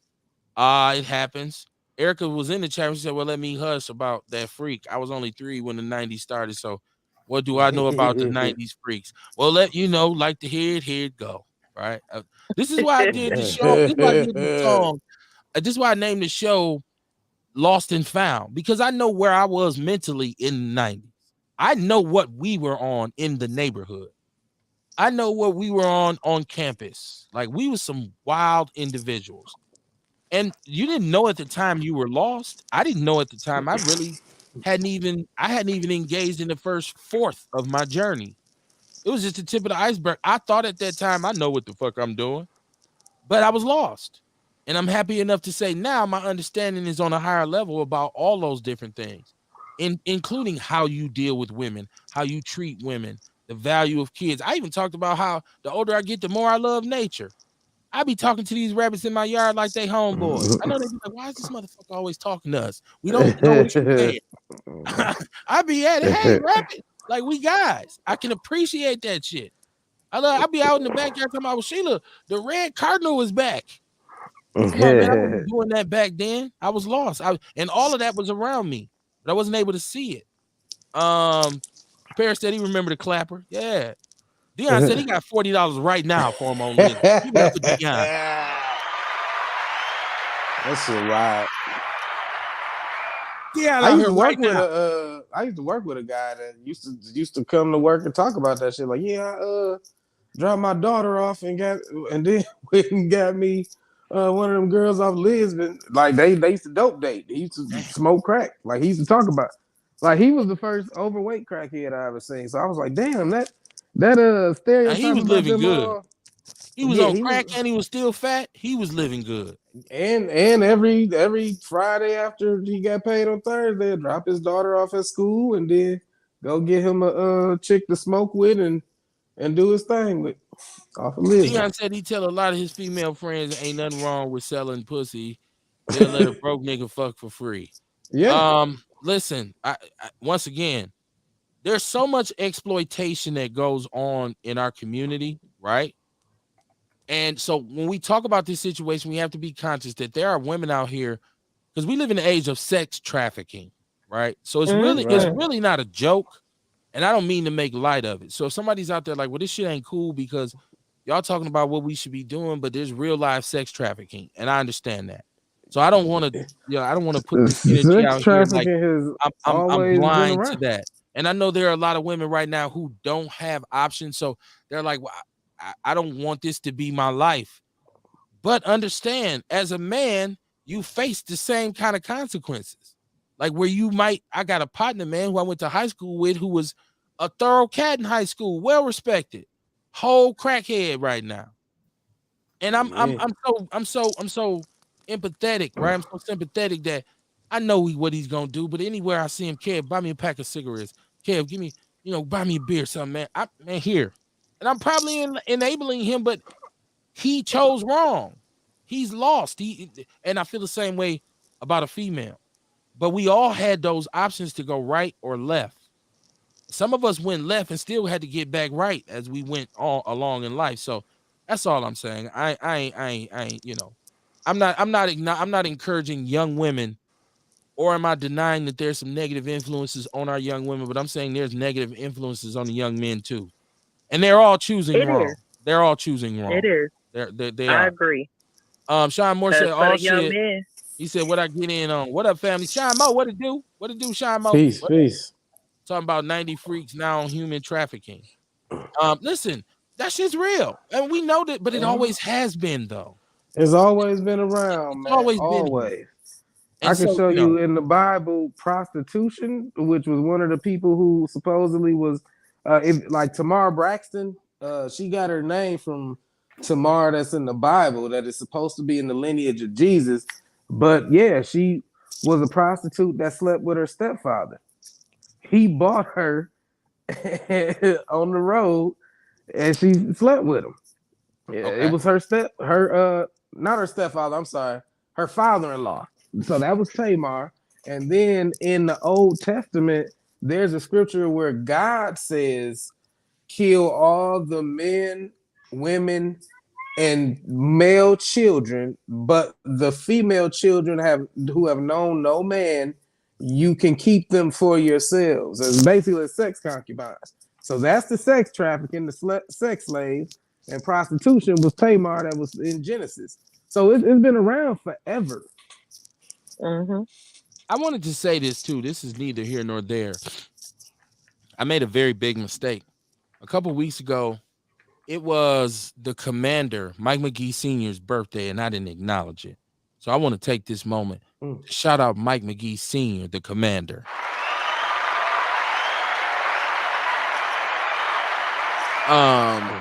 Mike McGee Sr. is the truest elected official we ever had in this city.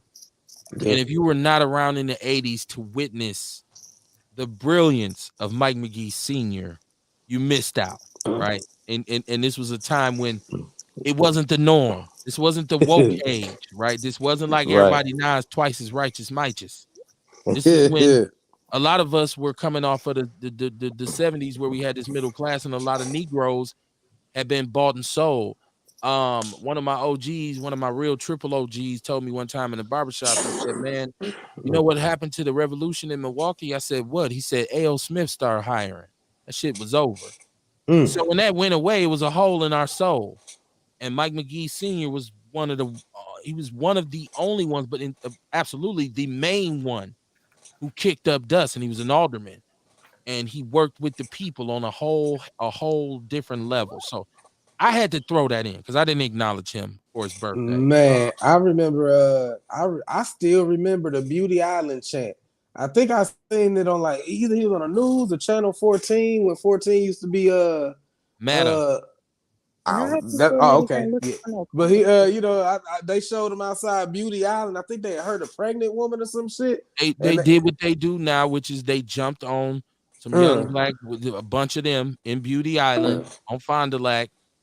Was a suspicion of theft or whatever, what have you, and they jumped on the sister, and they had a reputation in the community for handling they black customers very rough. So he had them on clips, and they was like, hey, ho, Booty Island gotta go.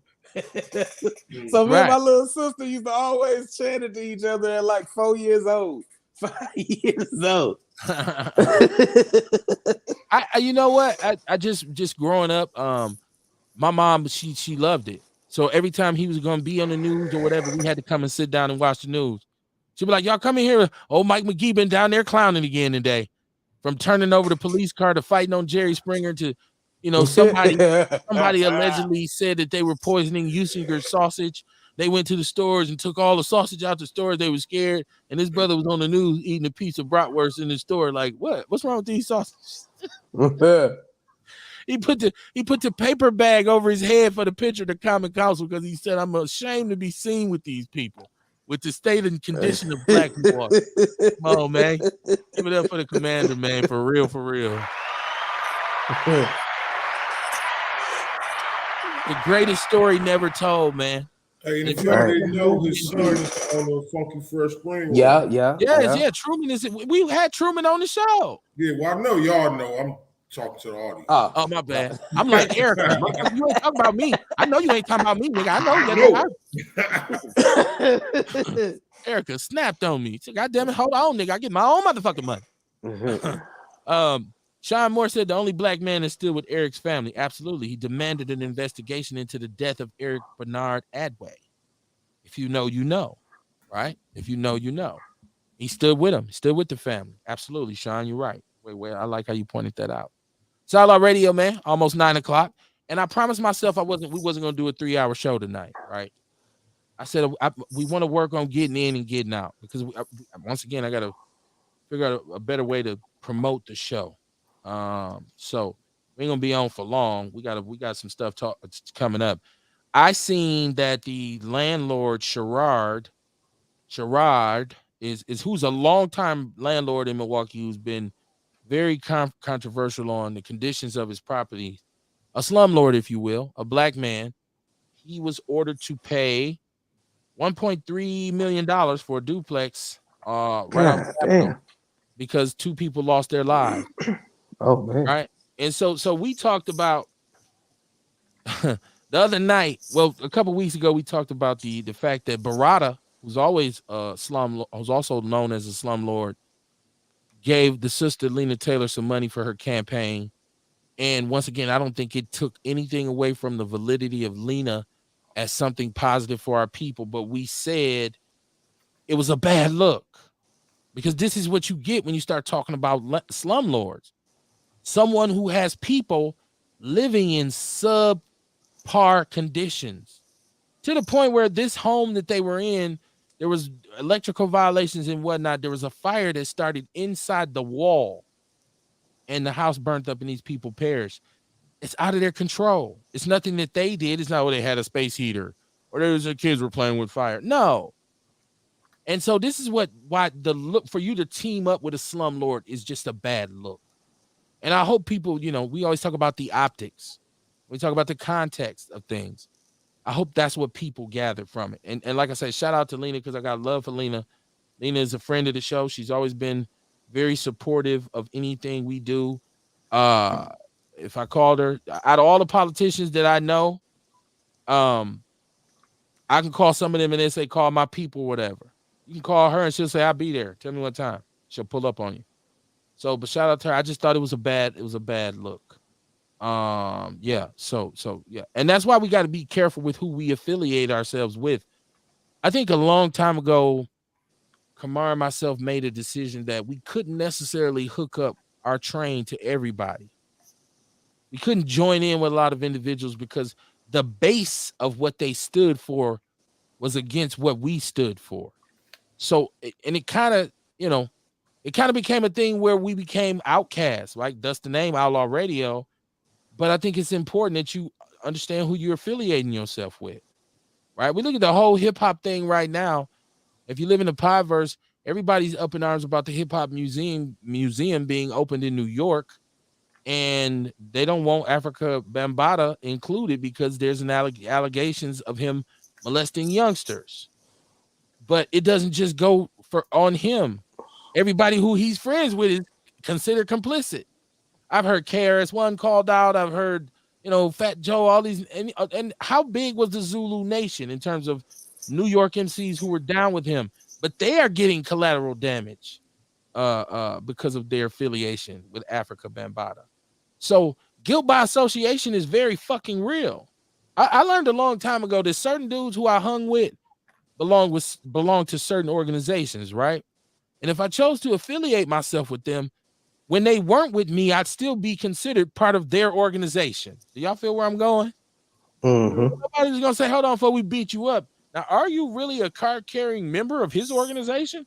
Or are you gonna say, oh, you be with so-and-so, and so you down with them so-and-so-and-so's, and it went down. And so I had to make a decision. I'm not gonna get beat up for something I'm not really even a part of. So I might as well join up. Let's get it in. Lost and found. Lost and found. Give it up for me one more time.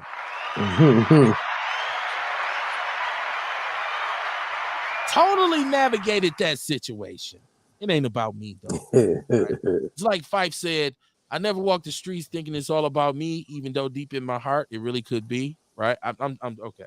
I'm just joking, y'all. What's going on, Mr. Carter? How you doing, man? I'm talking a lot of shit, man. I'm juiced up, man. My bad. Yeah. I see. Yeah, man. I be saucy, man. Especially that sun, man. Ain't nothing wrong with that, man. Ain't nothing wrong with that. And that's the whole vibe that you're supposed to carry. That's that high vibration. You know what I'm saying? That's it. That's it right there. Yeah, man. Now the thing is to figure out how to hold on to it and ride it. You know what I'm saying? And ride it. And give thanks to that energy.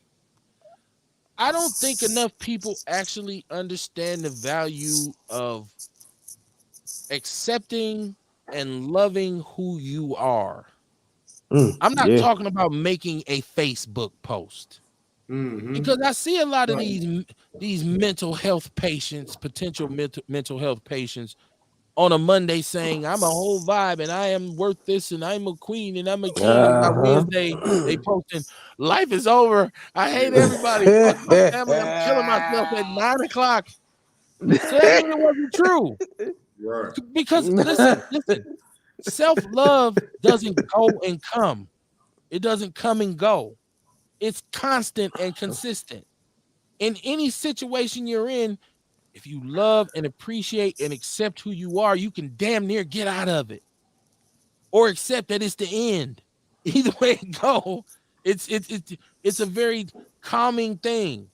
It'll put all those fires out that you got. A lot of us have internal conflicts, man. That's why I say lost and found. How many of us actually can recognize when we're lost? I get off track sometimes. And I have to take stock and say, God damn, I've been on some bullshit for about a week. Get my mind right. You know what I'm saying? Lost and found. Lost and found. And it's okay to admit I'm lost. Excuse me, can you tell me how to get back to the expressway? Right? Can you tell me how to get back to the expressway? So a lot of us miss that. So when you say you love yourself and I love me and I just be the same motherfucker that can't make decisions to benefit him or herself. See, like I like what the sister said about the different options that are out here, but I just feel like somebody who's really in tune with themselves, their options will be better than that. I won't have to choose between somebody giving me an STD and somebody who want to move in my house and somebody who want to get me pregnant. All of those dudes went home from the reality show a long time ago. I'm down to New York and Delicious. I used to watch Flavor of Love. Delicious was fly though. I mean, she was nice looking. New York was a little too loud and shit, but but that's old as hell though. That's right. Neither here nor there. Lost and found. This is what we do. But yeah, man. So I just want people to really understand how important it is to sit down and have a conversation with yourself sometimes, and really be honest and say, okay, it's what I got to deal with. I would just like to. I don't know no other way to deal with my problems but to face up to them. That's the only thing I've discovered that helps me deal with them. I've never gotten too far with deny. It was like, nah, man. I get your shit off your back. Say, get that monkey off your back. Go ahead, Rel. I cut you off. Oh no, I was talking because I thought you was done, fam. So that was me. No, go so ahead, man. And I be talking, man. Sometimes somebody got to jump in because I will be talking. It's all good. This shit don't stop. But no, what I was gonna say is I like to add to it. You know, it is important to have those conversations, but when you have those conversations, it will help a lot of us if while we're introspecting and reflecting and having those conversations, have a notebook so that you can write down what you feel something you need to address, and then while it's fresh on your mind, put a couple little steps, small ass steps you could take that will, you know, put you a little closer to achieving that goal. Because sometimes we find ourselves telling people they need to do better, they need to change and shit like that, but people legit have no clue, have no plan, have no strategy to achieve the change that they desire and we telling them they need to achieve. So a lot of times it may help if you just have a notebook to write down what you're facing and some small things, some small changes or behavior changes you could do to that eventually add up to seeing that change in your life. And then just also understand, if you do say you love yourself on Monday and depressed on Wednesday, understand that there's a whole science to change, because your mind is designed to keep you safe. So it's always going to try to talk you out of anything, of doing anything that's unfamiliar, because in your mind, unfamiliar is dangerous. So when we decide to change, we actually have to combat our mind, because it's designed to keep us right where we are, because familiarity is always considered safe, even when it's a fucked up situation. And don't listen. I'm a cynical son of a bitch, right? So don't listen to, like, if you need to be happy on Monday and sad on Wednesday, do you? But for me, it doesn't go up and down that much. Now, that's not to say I'm not down sometimes, but I'm saying more often than not, when it comes to, I'm good on me. See, when somebody does something to me, I don't blame myself. I blame them. Right? If somebody crossed me, I don't say, well, damn, I deserve that, or, oh man, why did this happen to me? I say, something wrong with that motherfucker. Why would they do some shit like that to me? How the fuck you gonna do? What kind of motherfucker is you? I don't give the victimizer the power. I say, no, something's wrong with that motherfucker, right? Like, you know, so I think when we talk about, you know, lost and found, and one thing I learned is, in order to get on the road to redemption, there has to be an aha moment between you and yourself.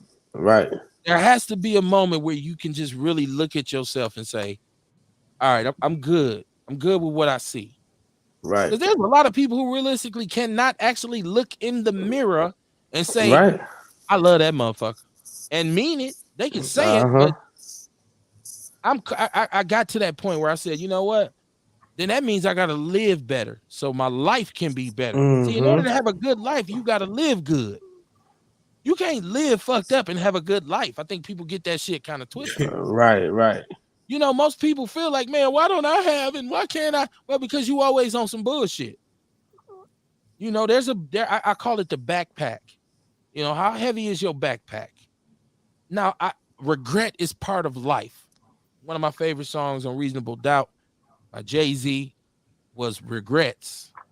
This is the number one rule for the set. In order to survive, got to learn to live with regrets, right? But I'm not letting that weigh me down, because I have to look at why I made the mistake in the first place, right? And if you say, well, I just didn't know no better, and that means you can't beat yourself up over it. Right. I guess this might be some higher level thinking that a lot of people just say, Kev, I'm just not there yet. Shout out to you if you're not. But I'm telling you, you can get there, because if I could do the shit, anybody could do it. I'm not that special, right? I like to talk a lot of shit, but I'm not that special, right? Like, people can, and I appreciate just being the average. I don't have no desires to be a phenomenon. People say, I'm the galaxy, I'm the stars, no, you just Mr. Johnson, or whatever the fuck your name is. We all of that. We all of that. I don't know. What's wrong with just gonna say shit. I am. I'm not. I'm we just a all human. Made from Hey, and by you being a human, you made from the same carbon and stardust that was out in space eons ago. So we There's an we are extension. made we are There's an made out of extension of it. stardust. That's I your We don't connection think to like God that. right there. That's see, the whole connection to exactly, God. and that's an easy way to kind of teach people their value. Like, just teach them science. I tell people, do you realize that you have trace amounts of gold in you? Like any mineral that's in this earth that can be mined of value, we also have it in our body. Okay. So it's just sometimes you can teach people how to value themselves just by dropping some knowledge that they wasn't aware of. But yeah, we made from the stars. We got gold in us, and due to quantum entanglement, at one point in time, everything that is was connected. So now that it's far away, we still connected through quantum entanglement. And see, I don't even need all that. I'm glad Some that people you do. said that. For me, it don't even gotta be that deep. I just be like, Right. I love me. I gotta Right. be made And out for of some people, stardust and galactic fluids and and no, I'm just that's cool the just being a person. that's the beauty of this world. Some people take shit at face value. I never was a face value person. That's Uh-huh. why church never really worked for me, because I never just did it because pastor said. It'd be like, hold on, wait, how's that relevant to me? How does that benefit my life? How does that help me be a better husband and father along my walk? Like, them the shits I asked whenever some shit came from the pulpit. So that was one of the reasons I kind of fell out. But I've never been a face value person. Some people just be like, man, why you gotta know how shit work? Why can't you just believe? And my thing is, hey, that's cool for some people, but I like to learn the intricacies of shit. Yeah. I don't. Once again, my pursuit of a doctoral degree and all that kind of stuff. I feel like that is a perfect illustration of me enjoying knowledge Yeah, and understanding. right, I don't. There is a desire for me to learn how things work, but I'm saying at the end of the day, the way I feel about myself is not connected to that. right. You know what I mean? Like I had Mm-hmm. to feel like I was somebody before I even pursued those Knew goals. all that shit. Right. Okay. So, and it Yeah. was to have a very simple. A lot of times, if you overcomplicate shit, one thing I learned as a teacher is if you make it complicated, they won't understand it. And Right. you can start. See, there's a progression. Even with knowledge and understanding, there's a progression. You can't just jump in on the deep end of the pool where you at, talking about stardust and galactic minerals. Motherfuckers gonna be walking around with their pants down in the broad open day, It like all I don't depends. know. They Like gotta shit, start with them something simple, like you them know what? women that she was talking about, it sounds like they need some critical ass. Hey, look, chick, you are part of the universal consciousness that is everything. Make better decisions. So some people might need it that deep. I mean, everybody don't, and that, like I said, that's the greatness of Everybody ain't ready to receive it. right, You know and what I that's the mean? greatness of living in a multi-dimensional world. There's levels that everybody can be fulfilled on. And first of all, shout out women deal with a lot. We've had the sister on here, Team Teal, talking about, sexual assault and victims of sexual harassment. And I think right now what we are learning is a lot of the things culturally as men that we've done to women and a lot of the ways we've treated them has been very damaging, right? And some of it's borderline misogynistic, some of it's a result of us dealing with our own traumas, our own stressors, our own triggers when it comes to women. Men have developed some very filthy, horrible habits over time. So I want to stress that I'm in no way encouraging young women to go out there and say, well, prostitution is my only option. What I'm saying is, I've met a lot of really knowledgeable and listened to a lot of really knowledgeable progressive women say, Mm-hmm. I choose to embrace my sexuality Mm-hmm. anyhow I want, any way I want to. And if I say I want to be a sex worker, I'm gonna, Right. you know what? I don't mind doing something strange for a piece of change.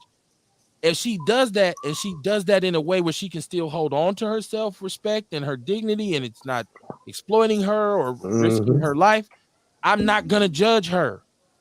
I'm not gonna judge her, right? I'm not gonna tell her, yeah, that's cool, girl, do you, or yeah, you probably, yeah, that's what women should do. I'm gonna say, It's very important that you understand what you're doing. And if you feel like that's where you want to go, nothing but respect. I don't, because I think men right now, one of our problems is our double standards when it comes to sex and this kind of thing.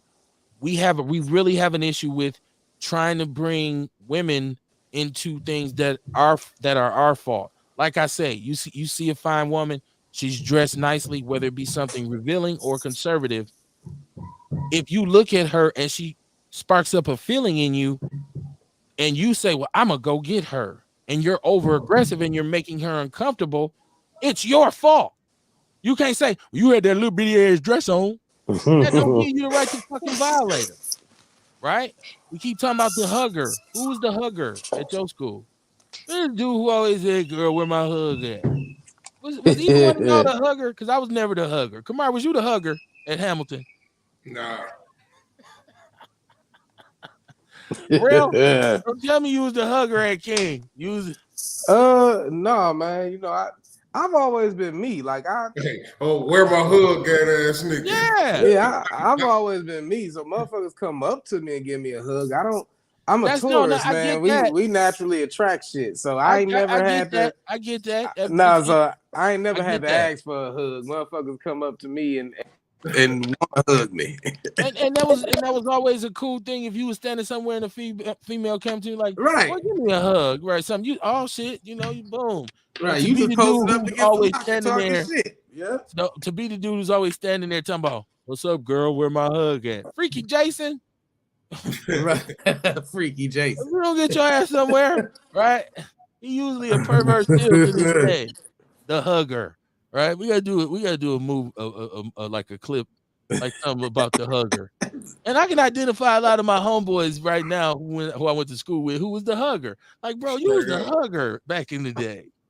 Me and my wife be having a good time laughing about that shit. It's very a hugger, right? Because her as a female, like it was always one dude who always wanted to hug you.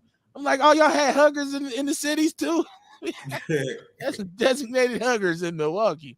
That nigga would hug every girl in the school with a little nasty ass. But yeah, man, this conversation really was just, it's a conversation that started from nowhere and continued that path.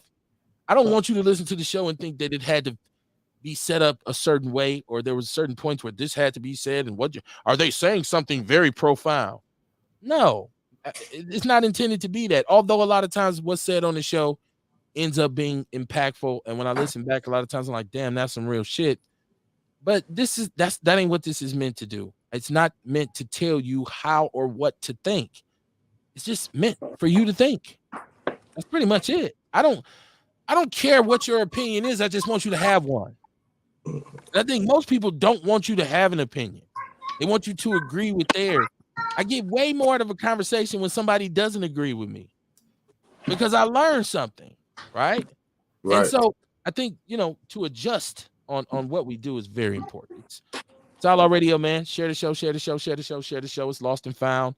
I'm an old ass man, and I was talking to my brother, and we was talking about some stuff with kids, and he made a lot of sense when he said, "Hey, didn't you used to do that?" And now this is my brother, so he got a little insight. And I said, after about the fifth time, I said, "Man, what is you really trying to say?" You like, shit, I'm trying to say you shouldn't be critical of nobody, motherfucker. You was out here bad, right? Not on no crackhead shit, just wilding out, just enjoying the moment as a youngster. And so I said, you know what? That's true, man. I was lost. I was fucking lost. I'm glad I found my way out the wilderness, but it's a rite of passage. You get a young Padawan a spear and you tell him to go in the jungle and bring back a lion carcass. I once was lost, but now I was found. There you go.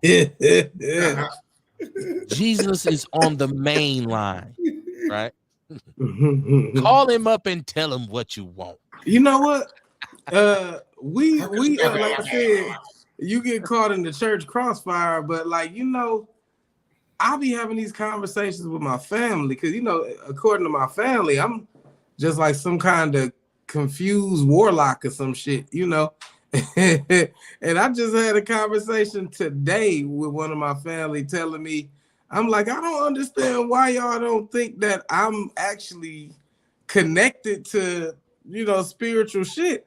I said, I'm very happy. They're like, no, you're confused and have a false sense of security in your knowledge. But Jesus said, come back to him. And I'm like, God damn. This should be so crazy and delusional. And it'd be funny because it's like, dog, I'm sitting here living my best life. I'm living good, feeling good, smoking good, having a good life. And I'm the concern of motherfuckers that don't even really understand the Bible. Like that'd be my biggest issue when somebody comes to try to win me back or convert me or some shit. It's like you believe the Bible, but you don't know the Bible. Like even okay, for example, you know the first book of the New Testament is actually Mark. It ain't Matthew. Is Mark. And Mark was wrote about 70 AD, which was about 60 something years after Jesus supposedly had lived and died. So the very first witness account that we have of this person's life came 40 years or some shit after they died. And then it was the shortest book. It don't include the virgin birth. It don't include the resurrection. It ends with the women running from the tomb scared for their lives because their leader was just executed by Rome, the authority that they thought they were going to save them from. So like when you know shit like that and people are, hey, you need to come on back to this. It's like, come on, man. I'm gonna choose knowledge over belief each time now. But it don't just be at you, man. This is at my family. I got, like you said, I got to be secure in who I am and what I know, because it's a fucked up thing when other people think you lost while you ain't bothering nobody. Well, I can tell you this. I can tell you two things. Number one, you should be worried when they ain't praying for you, when they ain't worried about you. Oh, shit, I'm good. Right? I'm good regardless. Well, I mean, just in terms of family, and then I can tell you this also. What you don't realize that you probably got some OGs in your family who are very powerful prayer warriors who are praying for you diligently now, and it's keeping you covered in your walk, obviously in your journey that you own for wherever you going. Yeah. You got some. You just did the same thing he just said they do. I'm doing it. Well, Jesus is covering you whether you want him to or not, because come on back, grandmama. You gotta come on back. Kamar said you better come on in. You gotta come on back to church. You gotta come on back. Like, dude, they like, it's power in the name, Darrell. It's like, dude, Jesus wasn't even the motherfucker's name, so miss me with that. It ain't even a transliteration. I think when you start simplifying it, because my understanding is that what they've taught us is all fractured information in the first place. This is why your relationship from African spirituality. This is why your relationship with him has to be so personal. Right. It's not based on anything manufactured or man-made or human distributed. Right. It's based on the depth of my understanding on something that's greater than myself. Right. And if this is the affiliation for it, it is what it is. I'm not saying that everything that they try to push off and sell is something that's going to get you to heaven. I'm saying there's some truth behind the concepts. The education the execution can't help but be flawed because it's something nobody really truly has an understanding of. Right. Which is why I always quote the great Minister Farrakhan when he says, we're not going to argue about religion. We don't know what the hell it means anyways. We'll argue about that when we get free. So I get what your family's saying, and I get what you're saying, but I think there's a happy place there in which you can come on back to church, and Big Mama and them can stop worrying. You got some old relatives now saying, I can't die till that boy Rail come on back. What Frederick Douglass say? Knowledge makes a man unfit to be a slave, man. I got too much knowledge to go back to that shit that keeps us bound up. Damn. And you do have the name Rail DeBarge under your picture tonight. Yeah. It says Rail DeBarge.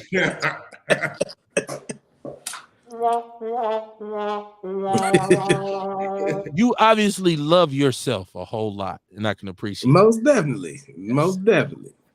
So it's 9:22. I said we'd be off by 9:30. I ain't gonna hold you. As the young people say, there's much more to talk about, but you can save some space, man. You can save some space. I feel like, we put paint where it ain't.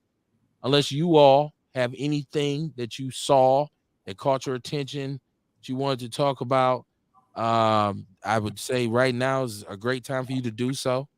I'm happy the sun is back. I'm happy that nature's. I love it. I love it.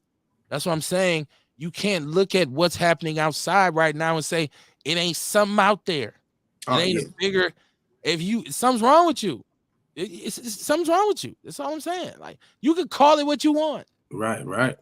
The important thing is that you acknowledge it. So to either one of y'all, come on, what you got coming up this weekend? Tomorrow, I'll be at Sherman Phoenix. I'll be holding the store down, the Coochie Chocolate Co-op. I'll be in the vault. And my beautiful daughter will be out there at the table, holding the table down. Each one my teach 12-year-old daughter going to be at my table, holding my table down. Give it up for your daughter. She's going to tell you about the sea moss.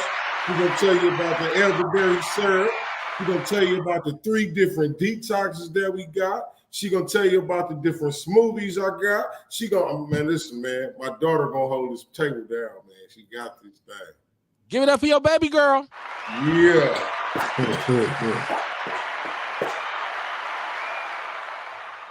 Real, what you got coming up this weekend, homie? Man, I've been doing a lot of yard work and just getting ready for the growing season. I just put together another like right before we did the podcast, I was out there putting together another raised bed, connecting the 2x4. So I'm about to add another raised bed to my yard.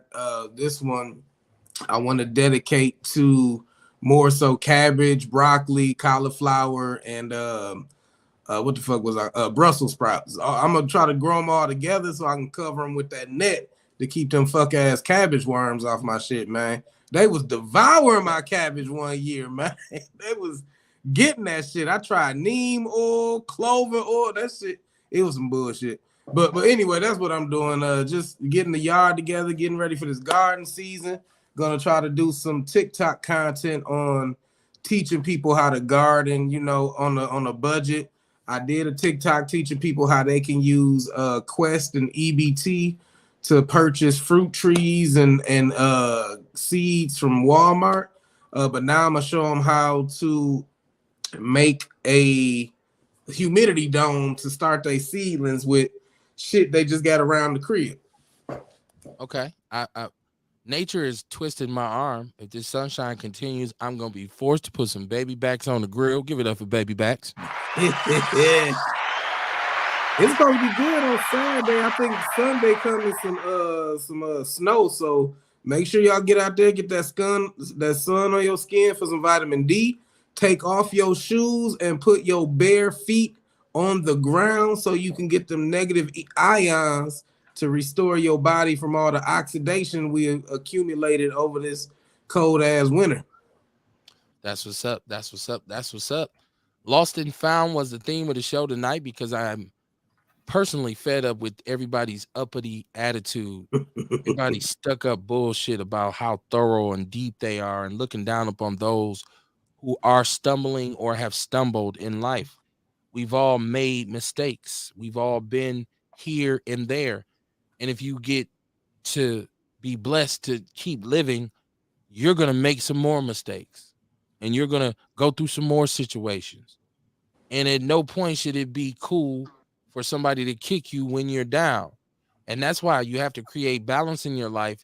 And you can't get too excited when shit's going well, and you can't get too sad when shit's going bad. You have to exist somewhere in the middle.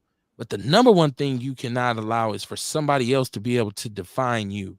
You can never give somebody enough power to affect your well-being and your quality of life, whether it be through manipulation, whether it be through financial methods, or whether it even be through chemical methods where they have you on addicted or on some sort of substance. we have a serious situation in the community right now with overdoses. This fentanyl thing is continuing to kill people. And I hear black people saying, well, is it black people dying? Because if it ain't, we don't give a fuck. Well, and it I think is. that's wrong. There are black people dying. A lot of us do the same drugs that contain these lethal dosages of fentanyl. Shit, Right? they said Coolio now died from that shit. I think. Exactly. There's so many people who are dying from this. And so I said go down and get the fentanyl strips, and people laugh, but it's a resource that's out here. Yeah. Right? And so once again, it ain't what you do, it's how you do it. If I was going to use those substances, you best believe I would have me a kit with me before I got high. Now, let me make sure this shit ain't hot before I do it so I won't wake up dead. But that comes from accepting who you are, your flaws, your strengths, knowing whatever I'm doing, I got to do it better until I can deal with it and not do it at all. Right? So I just think it's important for people to start understanding everything you want to see has to start inside. You're right, Paris. Get the Narcan too. They sell a Narcan right down there in the machine with the fentanyl strips. Sounds funny, but it ain't, right? Dion says, what sex is this entity, a male or a female? It's hard for me to believe an entity was just out there in the vast darkness of space and just one day or centuries decided to create the galaxy. I'm going to say this. One of the biggest mistakes you can make is to think that whatever this is a human, or it has a human form. That shows how limited we are because we don't understand anything greater than ourselves. We're the top of the food chain. So we don't understand that this thing may not even look like a human. It may not talk like a human. It may present itself as a human because it's energy and it can present itself any way it wants to. Once again, understanding is everything. And I love what my brother Rail says. I came to an understanding, and so I took it upon myself to live on that understanding. I've heard Kamara elaborate before about, look, I came to an understanding, and I decided that my understanding would become my reality. You got to listen at what we're saying on the show, right? It ain't just for an applause. A lot of times it's for a cause. And that's where the rest of the city got to catch up to us at on Outlaw Radio. I don't give a fuck what y'all talking about. It has nowhere near the depth or the substance that we do on this show, right? Because I totally understand that when a lot of y'all get on the microphone, your criticism of the community outweighs your contribution because I've never seen you out here, which ultimately makes me think that perhaps you are a coon. I will see y'all Monday night, man. Peace and love. Y'all have a good, safe weekend, man. Barbecue or meal door, what you want to do.